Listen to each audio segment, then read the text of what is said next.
अकाल, कैसे हैं आप लोग? उम्मीद करती हूँ ठीक होंगे, खुश होंगे। मैं हूँ अज़ीज़ अली और मेरे साथ हैं तारिक नियाज़ी। अस्सलाम वालेकुम, नमस्ते, सत श्री अकाल। उम्मीद करता हूँ ठीक होंगे, खुश होंगे। ये है चाय का कमाल, चाय के फ़ायदे, चाय के फ़वाइद, चाय के बेनिफिट्स। तो दोस्तों, आज की हमारी वीडियो है आफ्टर राम मंदिर। सो स्टार्ट करते हैं अपनी वीडियो को। Let's start. ओके गाइस, तो वीडियो का टाइटल है आफ्टर राम मंदिर मस्जिद टू बी बिल्ट ऑन 5 एकड़ land in Ayodhya. So start करते हैं अपनी वीडियो को। टाइटल तो बहुत तूफानी है। राम मंदिर के बाद अब अयोध्या में 5 एकड़ जमीन पर बनने वाली ऐतिहासिक मस्जिद का डिजाइन भी सामने आ गया है। ये मस्जिद किसकी कैसी होगी और इसकी नींव कैसे रखी जाएगी और इसकी लागत कितनी होगी, आपको एक एक डिटेल हम इस रिपोर्ट के जरिए बताएंगे। ये उस मस्जिद की तस्वीरें हैं जो अयोध्या में बनने वाली है। डिजाइन देखकर ही अंदाजा लगाया जा सकता है कि ये विश्व की चुनिंदा सबसे खूबसूरत मस्जिदों में से एक होगी, क्योंकि इसे परंपरागत मस्जिद की तरह नहीं बल्कि इस मस्जिद के आर्किटेक्चर में भविष्य की झलक दिखाई देगी। क्या बात है। आर्किटेक्चर की कंटेम्प्रेरी मस्जिद हम कहते हैं, वो कंटेम्प्रेरी एक्सप्रेशन अब मस्जिदों में आ गया है। तो ये आपको एग्जांपल्स के तौर पर वर्ल्ड की तमाम कंट्रीज से हमने ये इकट्ठा किया इमेजेस कहाँ पे किस तरीके से बन रहा है, और इन्हीं लाइन्स में कंटेम्प्रेरी डिजाइन की बात हमारे यहाँ एमपी हो रही है इंडिया में भी शुरू। शनिवार को लखनऊ में इंडियन न्यूज़ इस्लामिक बकायदा है कल्चरल ना? फाउंडेशन के सदस्यों ने अयोध्या में बनने वाली इस ऐतिहासिक मस्जिद का डिजाइन जारी किया। क्या बात है। अयोध्या के धन्नीपुरा में 5 Love you, India. ये मस्जिद बनेगी। क्या बात है। 26 जनवरी यानी गणतंत्र दिवस पर मस्जिद की नींव रखी जाएगी। अगर हमारे पास अप्रूवल आ जाता है तो हमारी कोशिश होगी, जो कि मुझे मुश्किल लग रहा है आज की तारीख में, 26 जनवरी की जो बात कही गई थी, क्योंकि उस दिन आइन यानी कॉन्स्टिट्यूशन की नींव रखी गई थी इस मुल्क की, तो बेहतर हो हम उस दिन रखें। पर हम ऐलान कर रहे हैं कि कोई बड़ा फंक्शन नहीं होगा, क्योंकि हमारे यहाँ इस्लाम में जो भी शरह जो जुरिस्प्रूडेंस है उसमें कोई भी मस्जिद के फाउंडेशन के लिए, तामीरी काम के लिए कोई बड़ा फंक्शन नहीं होता है। नींव रखने से पहले संस्था को मस्जिद का नक्शा पास कराना होगा। काम शुरू करने की जो डेट है, मैंने बहुत स्पेसिफिकली कहा था हमारे पहले की भी बातचीत में, जिसको जिस तरह से रिकॉर्ड किया गया हो कि नक्शा पास हो जाए, जो अभी अख्तर साहब ने भी कहा, उसका पूरा प्रोसीजर है, सॉइल टेस्टिंग होगी, नक्शा आप सबमिट करेंगे। अयोध्या में मस्जिद के साथ ही कई और चीजें भी बनाई जाएंगी। 200 बेड का एक मल्टी स्पेशलिटी अस्पताल होगा, एक म्यूजियम बनाया जाएगा, छात्रों के पढ़ने के लिए लाइब्रेरी होगी और एक कम्युनिटी किचन की भी व्यवस्था होगी। सबसे ज्यादा दुश्वारी है इलाके में वो माल न्यूट्रिशन की है, और महिलाओं में और लड़कियों में, तो उसको केटर करने के लिए वो भी है और तमाम वो फैसिलिटीज हैं। मस्जिद के डिजाइन की बात करें तो भारत में ज्यादातर मस्जिदों में गुंबद और मीनारें होती हैं, लेकिन अयोध्या में बनने वाली इस मस्जिद में कोई गुंबद नहीं है। ये मस्जिद खाड़ी देशों में बनने वाली मस्जिदों जैसी होगी। डूम्स है और ये आर्च है, ये तो उस वक्त की जब इस्लाम की ग्रोथ हो रही थी तब कंस्ट्रक्शन टेक्नोलॉजी थी, इसको अडॉप्ट कर लिया गया। और जैसे जैसे नई टेक्नोलॉजी आई है उनका फ्यूजन होना चाहिए। जो इस्लाम कोई ना एक वक्त के लिए था, ना कोई एक रीजन के लिए था, जबरदस्त। ये ग्लोबल है और इंटरनेशनल है। लेकिन हमारा परसेप्शनल ये है कि जो मिडिल पीरियड में हुआ था वही इस्लामिक था, तो वो मैं तो उसे मानता हूँ कि वो कॉन्स्पिरेसी है जैसे इस्लाम है। कोई भी गुंबद नहीं होगी। 1500 स्क्वायर मीटर में बनेगी। मस्जिद में 2 फ्लोर होंगे। मस्जिद में महिलाओं के लिए अलग से स्पेस होगा। एक बार में करीब 2000 लोग नमाज अदा कर सकेंगे। क्या बात है। मस्जिद का काम 2000 लोग। लेकिन इसमें कितना खर्च आएगा ये नहीं बताया गया है। इस बीच अकाउंट की जानकारी सार्वजनिक की जा चुकी है, यानी जिसे मस्जिद के लिए चंदा देना हो वो बैंक अकाउंट में जमा करा सकता है। देखिए, सीक्वेंसिंग अभी एग्जैक्टली बताना बहुत मुश्किल है, क्योंकि अभी से बहुत सी डिटेल्स होनी है। ये तो कॉन्सेप्चुअल अभी सिर्फ है। अभी जैसे जैसे इसकी डिटेल डिसाइड होंगी, मटेरियल्स डिसाइड होंगे, कंस्ट्रक्शन की मेथड डिसाइड होंगे, उसके बाद ही कास्ट कर पाएंगे। इस मस्जिद में इस्तेमाल होने वाली तकनीक से लेकर सामान सब कुछ नया होगा। यही इस मस्जिद की खासियत होगी। विशाल मस्जिद में सोलर पावर प्लांट लगाया जाएगा, जबकि यहाँ जरूरतमंदों को 2 वक्त का खाना मुफ्त में दिया जाएगा। जामिया यूनिवर्सिटी में आर्किटेक्चर डिपार्टमेंट के डीन प्रोफेसर SM अख्तर ने बताया कि ये मस्जिद सिर्फ धार्मिक नहीं बल्कि मानवता की सेवा की प्रतीक होगी।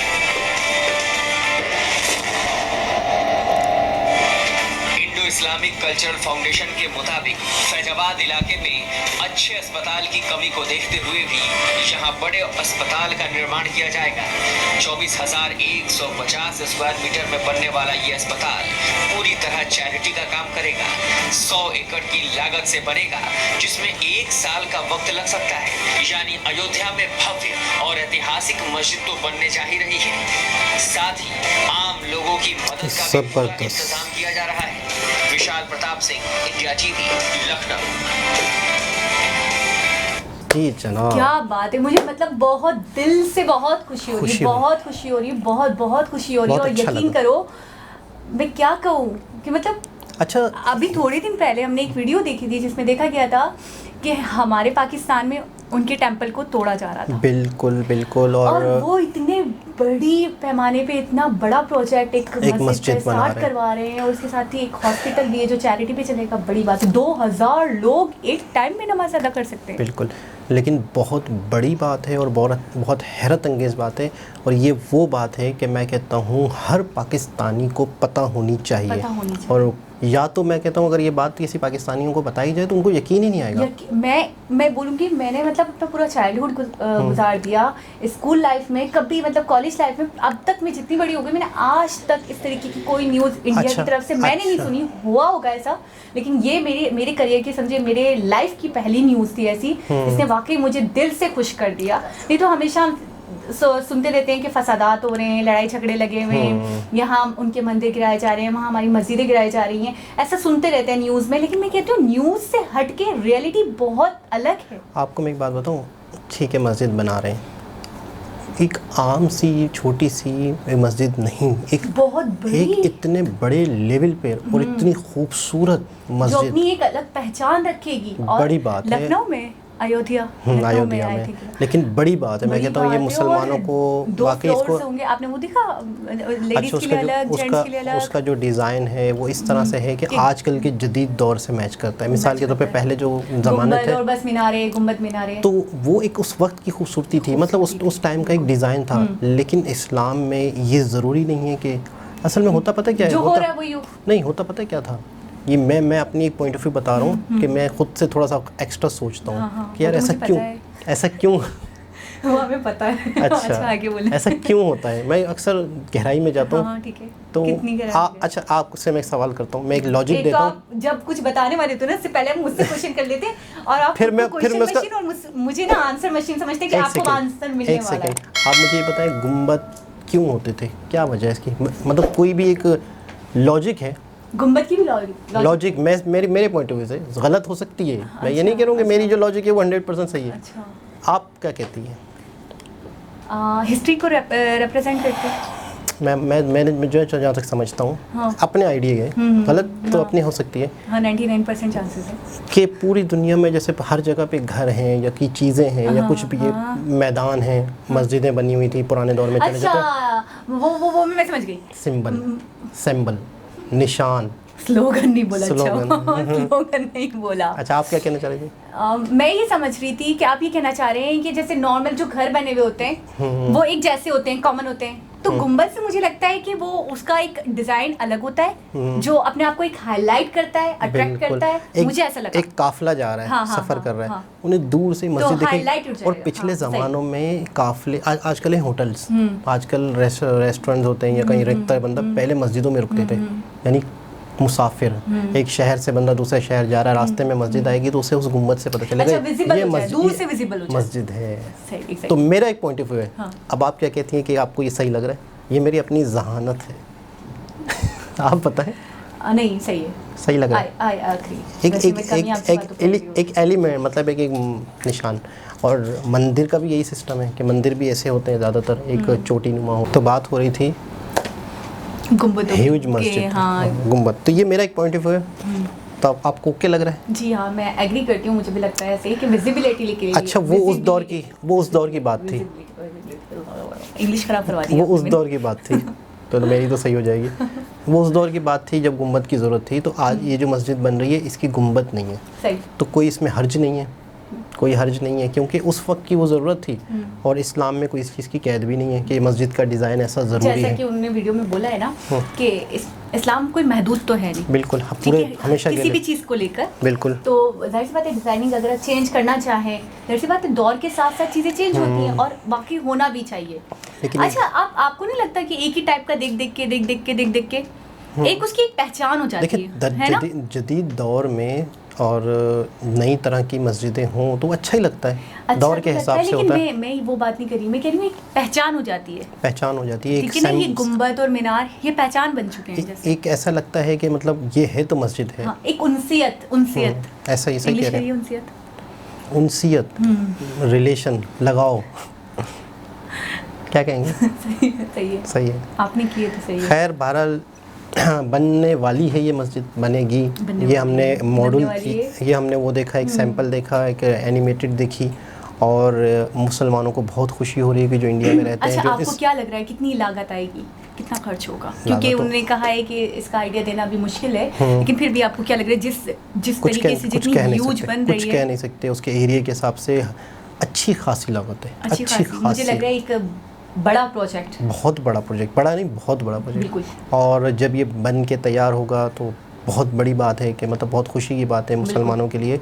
और ये एक तरह से यूँ समझ लो कि अगर इस दौर में इस गवर्नमेंट में इसका जिक्र हो रहा है तो ये मोदी जी की तरफ से एक तरह से मुसलमानों के लिए गिफ्ट समझ लें, इन्वेस्टमेंट हो रही है मस्जिद पे, बड़ी बात समझो। है। अगर इस दौर में ये जिक्र हो रहा है, आगे चल के बनती है और गवर्नमेंट रहती है नहीं रहती वो एक अलग बात है, लेकिन अगर इस दौर में उसकी बुनियाद रखी गई तो इसका मतलब एक क्रेडिट इनका है इस काम में।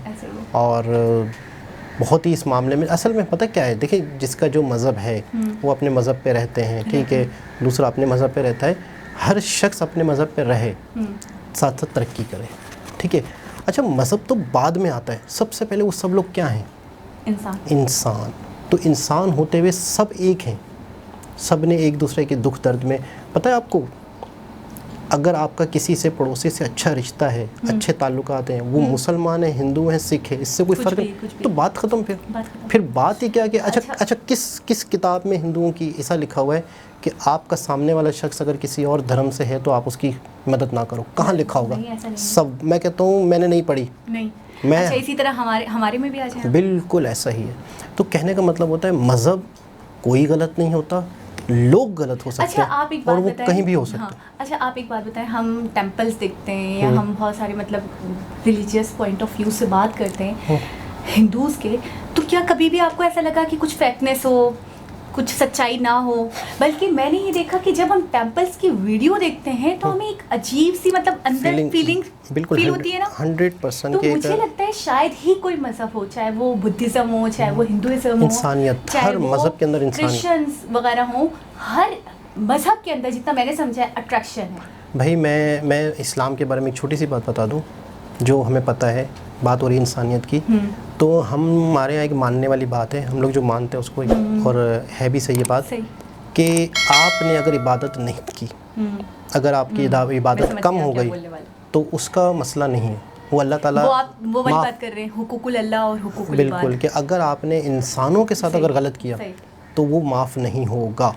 अगर आपने किसी के साथ नाजायज़ किया, बरोज़ क़यामत आखिरत में जो हमारे एक पॉइंट ऑफ व्यू के हिसाब किताब होता है, तो उसमें अगर उस शख्स ने आपको माफ़ नहीं किया, और माफ़ करेगा पता कैसे है, वो आपकी नेकियां ले लेगा, और आपने जो नेकियां की हैं आप और मज़ीद गुनाहों में चले जाएंगे, और उस वक्त सबसे ज़्यादा इम्पोर्टेंट बस नेकियां होंगी। तो इबादत से ज़्यादा पड़ोसियों का ख्याल, अपने आसपास वालों का ख्याल रखना, और किसी का हक ना मारना, किसी कमज़ोर पे जुल्म ना करना, इसका सख्ती से हमारे यहाँ हुक्म है, सख्ती से। हुकूकुल अल्लाह ऐसा नहीं है कि उसको नेगलेक्ट कर दें, उसको ना निभाएं, लेकिन उसको भी निभाना है, उससे बढ़ के कहते हैं लेकिन ये है क्योंकि पता है इसके अंदर बात ये है कि अल्लाह पाक तो फिर हम पे तरस खा लेंगे, हमें माफ़ कर देंगे, लेकिन इंसान जिनके साथ हमने गलत किया है तो हमें तो उनसे ही माफ़ी मांगनी पड़ेगी, और वो माफ़ करें ना करें, और करेंगे भी तो फिर कंडीशन क्या होगी? तो हम इस्लाम की बात कर रहे हैं, ये हर मज़हब में इंसानियत का एहतराम। मैं कहूँगी इंसानियत शायद ही कोई मज़हब है जो नहीं सिखाता। बिल्कुल ऐसा ही है। तो दोस्तों बहुत अच्छी खबर हमने देखी, बहुत अच्छी न्यूज़ थी, बहुत ही दिल खुश हो गया हमारा। पाकिस्तान में हैं हम, लेकिन वाकई बड़ी बात है, मतलब इंडिया पे प्राउड फील हो रहा है, टू बी अ पाकिस्तानी, हमें इंडिया पे प्राउड फील हो रहा है। और मैं कहता हूँ ये बात हर पाकिस्तानी को पता होनी चाहिए। तो दोस्तों उम्मीद करते हैं आज की वीडियो भी आपको अच्छी लगी होगी। दोबारा किसी और वीडियो के साथ आपसे मुलाकात होगी। जब तक के लिए अल्लाह हाफ़िज़।